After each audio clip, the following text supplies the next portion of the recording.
hal kajian-kajian yang dilakukan oleh mahasiswa yang betul-betul memang ada hal yang perlu dikritisi. Diisukan demo saya bawa 4.000 orang dari UIR.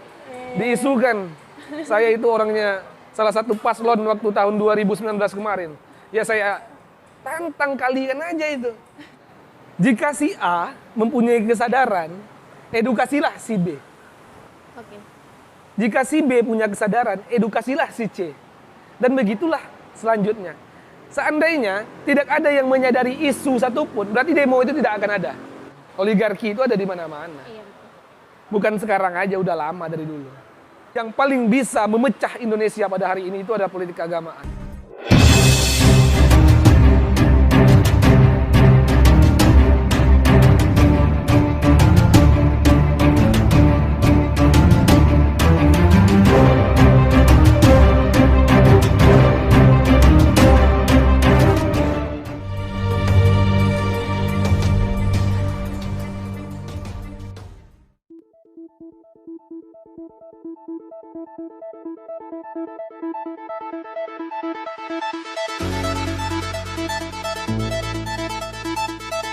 Assalamualaikum warahmatullahi wabarakatuh. Berjumpa lagi dengan saya Monalisa Putri di Tokoh Bicara. Nah, kali ini kita akan membahas mengenai Gerakan Milenial 2021 bersama dengan narasumber kita Hengky Primana. Ya, baik. Assalamualaikum. Waalaikumsalam. Gimana kabarnya Mas Hengky? Alhamdulillah. Ya, beginilah.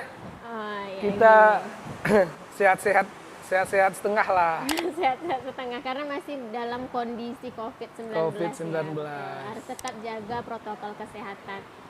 Nah, kalau boleh tahu sekarang kegiatan yang sedang melakukan apa? Ya, kalau saya sekarang kebetulan masih diamanahkan kawan-kawan sebagai koordinator pusat BEM Nusantara. Mudah-mudahan insya Allah di Maret nanti kita sudah selesai dari amanah. Selesai lapurnah lah jabatan kita di BEM Nusantara nanti. Oke, masih dalam tahap-tahap yang ini ya. Betul. Kondisi. Nah, baik, kita kan sebelum membahas lebih lanjut tentang menakar gerakan mahasiswa, ada beberapa pertanyaan-pertanyaan yang sering muncul. Itu yang pertama kita harus paham dulu mengenai apa yang dimaksud dengan gerakan milenial tersebut. Nah, menurut Hengky, sebenarnya gerakan milenial itu apa? Kalau pandangan saya, gerakan milenial itu adalah sebuah kegiatan yang menunjukkan keaktifan dari milenial tadi. Nah, sekarang di kalangan-kalangan aktivis, kalangan-kalangan masyarakat, banyak dikenal gerakan itu lebih cenderung kepada arah demo. Iya, betul. Tetapi sebenarnya gerakan itu nggak harus demo. Gotong royong, mungut sampah bareng, ya dan sebagainya itu adalah sebuah gerakan. Iya, betul. Berarti tidak hanya Bukan hanya demo saja. saja, tapi bisa juga gotong royong dan Betul. sebagainya.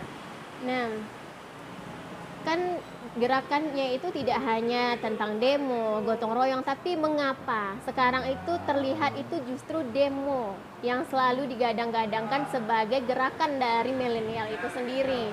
Kalau pandangan saya pribadi sih, nggak dikatakan bahwa yang kelihatan itu hanya demo, tidak, Bin. Sebenarnya banyak kegiatan-kegiatan dari milenial, pemuda, mungkin yang sering viral dan sering disorot itu demo. Iya, betul. Tetapi kegiatan-kegiatannya itu mungkin nggak harus demo aja. Iya, Banyak kegiatan-kegiatan yang dilakukan oleh pemuda.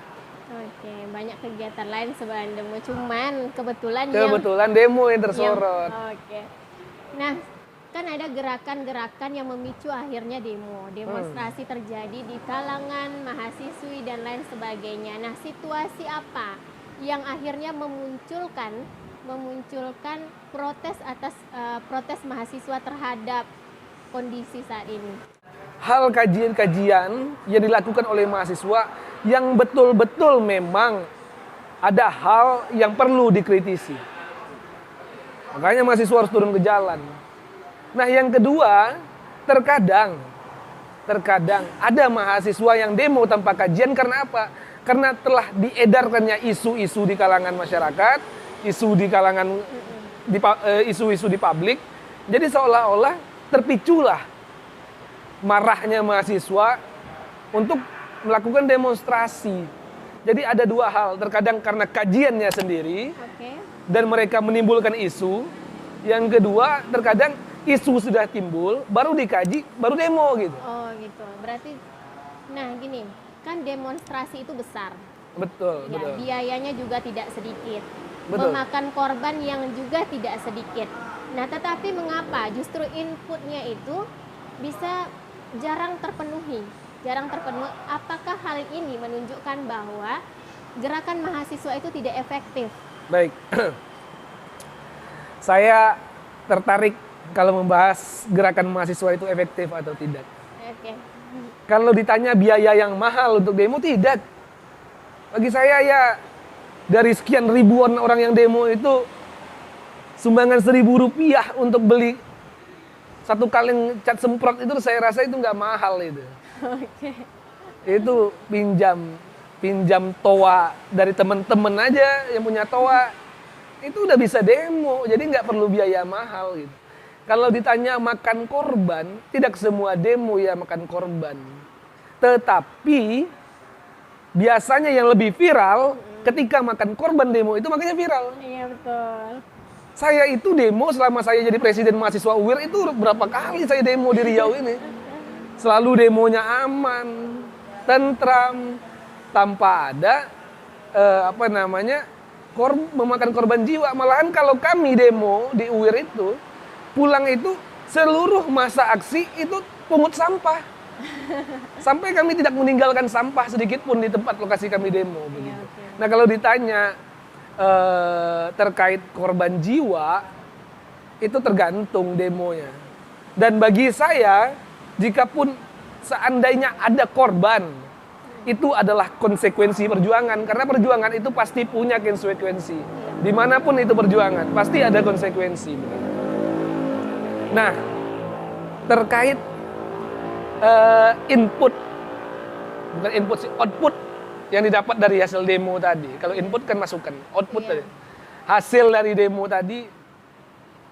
Nah, terkadang yang publik sadari ketika demo yang tidak berhasil tadi barulah disadari. Yang berhasil itu jarang disadari.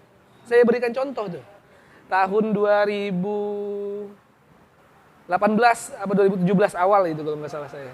Demo di Riau itu heboh terkait BBM, penurunan harga BBM. Itu seluruh mahasiswa di Riau itu demo. Karena pertama kelangkaan premium waktu itu. Premium sangat langka dan harga Pertalite tinggi di Riau. Iya, betul. Pertamax tinggi. Karena kan harga BBM ini ada berbeda-beda di tiap daerah waktu itu. Nah, demonya mahasiswa beruntun di sana di sini dan menghasilkan penurunan harga BBM dan tidak langkanya lagi premium begitu. Nah, terkadang itu nggak disadari. Iya betul, tidak disadari. Hasil dari demo tadi nggak disadari. Begitu kira-kira. Oke. Selama melakukan aksi demo kan dikatakan tadi bahwa Hengki sudah beberapa kali demo gitu Betul. kan.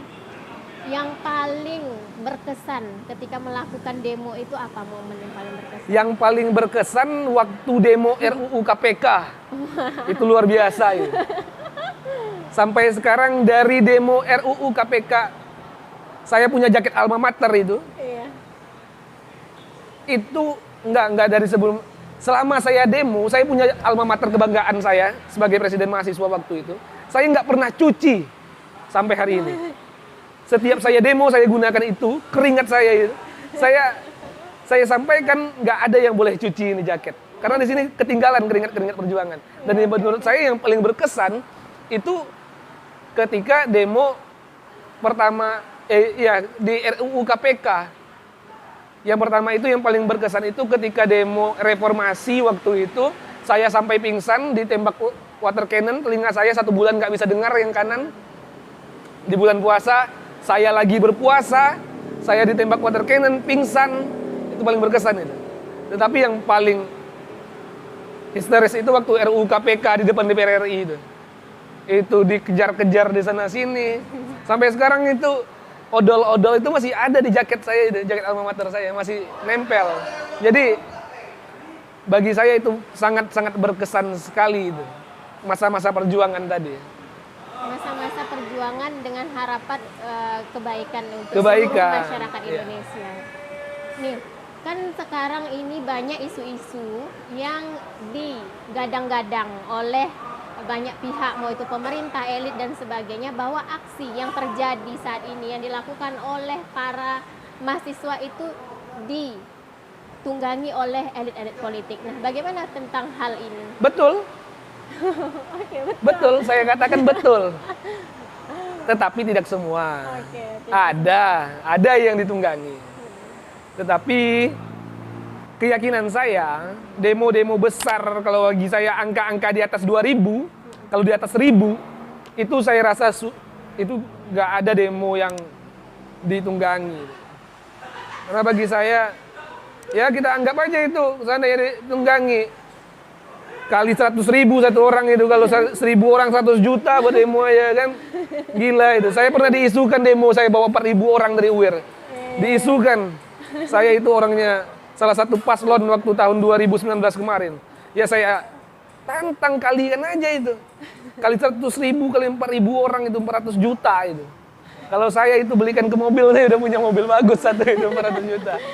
Tetapi belum ada sampai sekarang yang bersaksi anak UIR satupun mengatakan itu demo ditunggangi. Karena memang betul, demo itu ketika kita ingin masa aksi itu besar, bukan seberapa banyak kita mengeluarkan biaya, tetapi sebagaimana kita bisa memberikan edukasi terkait persoalan-persoalan tersebut. Nah, itu naik semangat mereka untuk melakukan aksi tadi.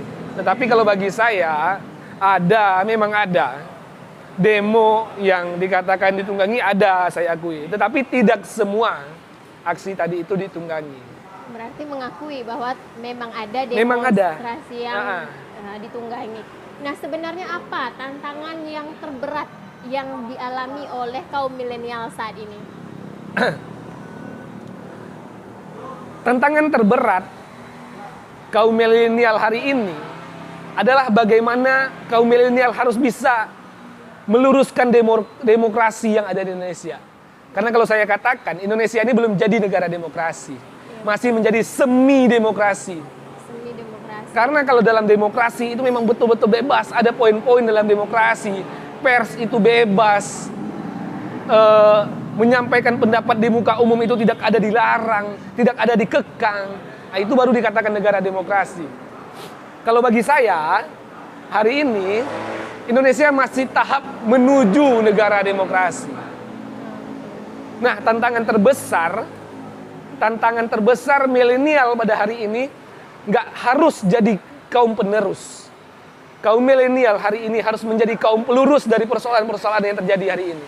Dan menjadi pelurus di masa depan nanti begitu. Tidak meneruskan tapi meluruskan. Meluruskan yang terjadi pada hari ini.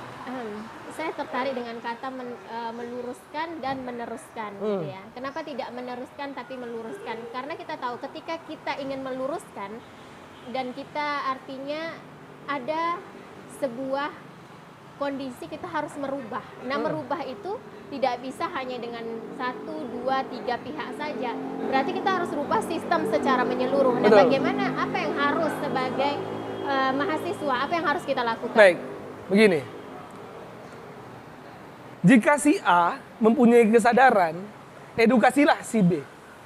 Oke. Jika si B punya kesadaran, edukasilah si C. Dan begitulah selanjutnya.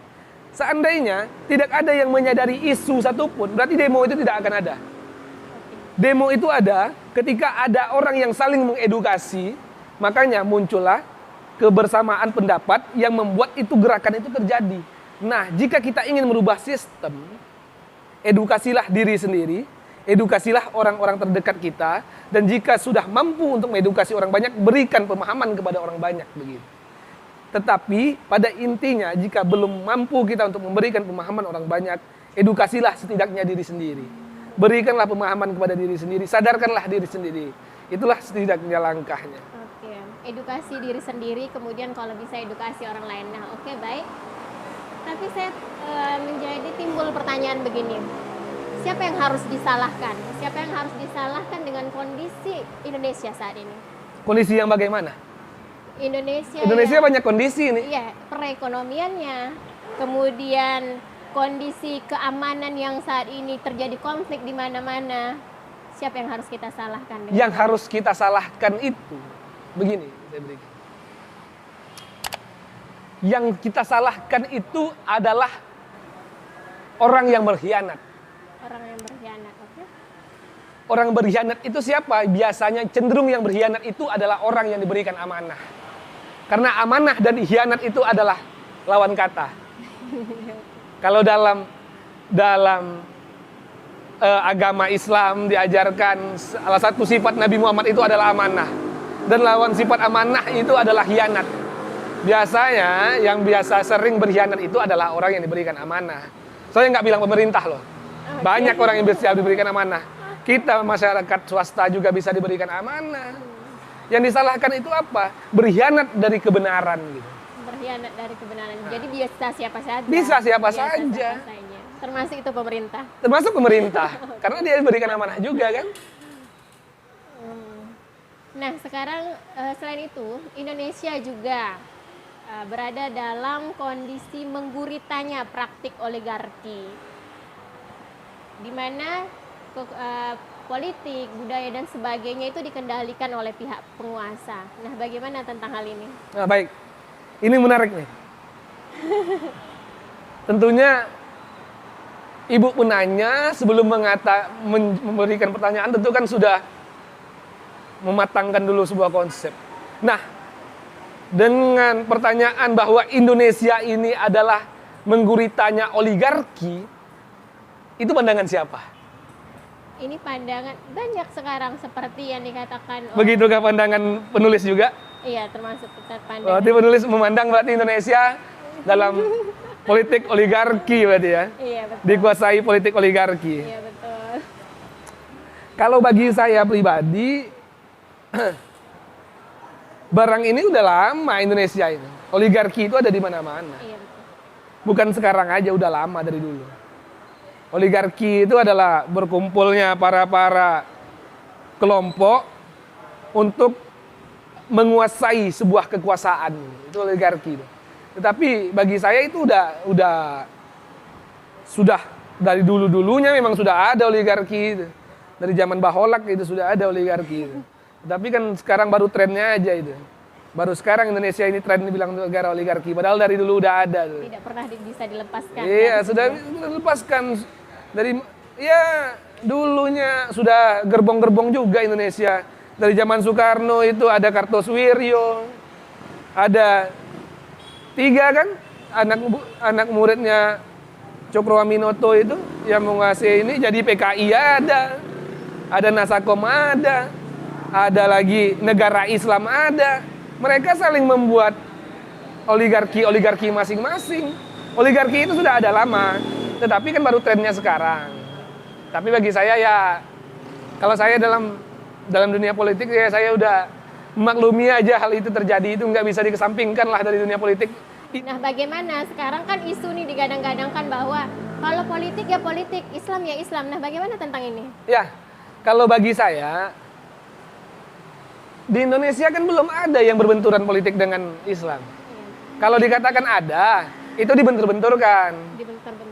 Nabi Muhammad dulu itu memperjuangkan Islam sampai beliau mengatakan jihad itu. Karena dulunya umat Islam itu didiskriminasi di daerah itu. Tidak bisa beribadah. Tidak bisa ngapa-ngapain, tidak bisa menunjukkan identitasnya sebagai orang Islam gitu. Nah, sekarang ini bagi saya belum ada hal yang harus dipermasalahkan lebih dalam, karena kita masih bebas kok. Saya orang Islam, saya masih bebas sholat di mana aja, saya masih bisa. Belum ada yang mendiskriminasi saya. Puasa saya juga bisa. Nggak ada saya harus dipaksa untuk berbuka puasa. Nggak. Kalau bagi saya di Indonesia jangan dibenturkan dulu lah dengan politik Islam itu. Jangan dulu dibawa politik keagamaan. Karena yang paling bisa memecah Indonesia pada hari ini itu adalah politik keagamaan. Kenapa? Karena Indonesia mayoritas orang Islam, jika emosi orang Islam disulut dengan diadu-adu dombanya, nanti bakal pecah ini negara. Itu yang berbahaya. Kita harus sama-sama menjaga dan merawat negara ini. Mengapa Indonesia butuh anak muda? Begini, hari ini Indonesia dihadapkan dengan bonus demografi, di mana angka pemudanya sekarang ini lagi tinggi-tinggi banget. Iya betul. Kalau pemuda hari ini tidak disiapkan untuk memimpin di masa depan, maka saya sampaikan wajah negara ini di masa mendatang itu adalah wajah anak muda di masa sekarang. Silakanlah nilai Indonesia 20-30 tahun ke depan dari wajah anak mudanya sekarang. Nah, apa solusi atau apa saran-saran dari Hengki sebagai pemuda milenial terhadap para kaum milenial di luar sana agar membuat Indonesia menjadi lebih maju? Kalau saya memberikan saran, seolah-olah saya ini nanti menggurui kawan-kawan yang menonton. Oke. Jadi kalau bagi saya ya, apa yang bisa kita buat baik sama-sama aja. Apa yang bisa kita lakukan, hal kecil dari negara ini kita lakukan hal kecil. Yang jelas pada dasarnya saya sama dengan anak-anak muda yang lain yang ingin berbuat untuk bangsa. Saya tidak bisa memberikan saran, tetapi kalau ditanya pikiran saya, setidaknya saya ingin berbuat baik walaupun sekecil apapun itu, saya harus berbuat untuk bangsa saya, begitu. Closing statement. Baik. Terima kasih pada malam hari ini. Luar biasa, saya bertukar pikiran bersama mbaknya hari ini.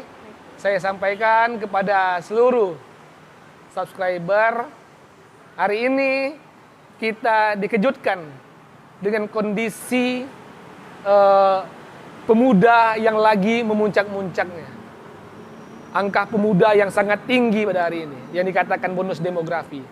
Pada hari ini, ayo sama-sama kita pemuda Indonesia, kita berbuat untuk bangsa, walaupun dengan memungut sampah yang kecil satu buah, berarti setidaknya kita udah berbuat untuk bangsa kita, menyelamatkan kondisi lingkungan kita dari keburukan-keburukan yang terjadi di masa mendatang.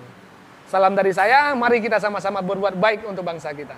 Oke, terima kasih Mas Hengki. Baik semuanya, jangan lupa like, comment, and subscribe untuk mendukung channel ini. Terima kasih sebelumnya.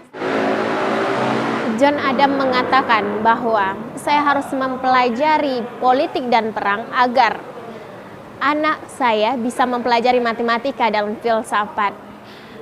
Dan artinya pentingnya untuk mempelajari politik demi kebahagiaan anak cucu kita di masa depan. Terima kasih atas kesempatan waktunya. Tetap jaga kesehatan. Selamat sehat. Assalamualaikum warahmatullahi wabarakatuh. Waalaikumsalam warahmatullahi wabarakatuh.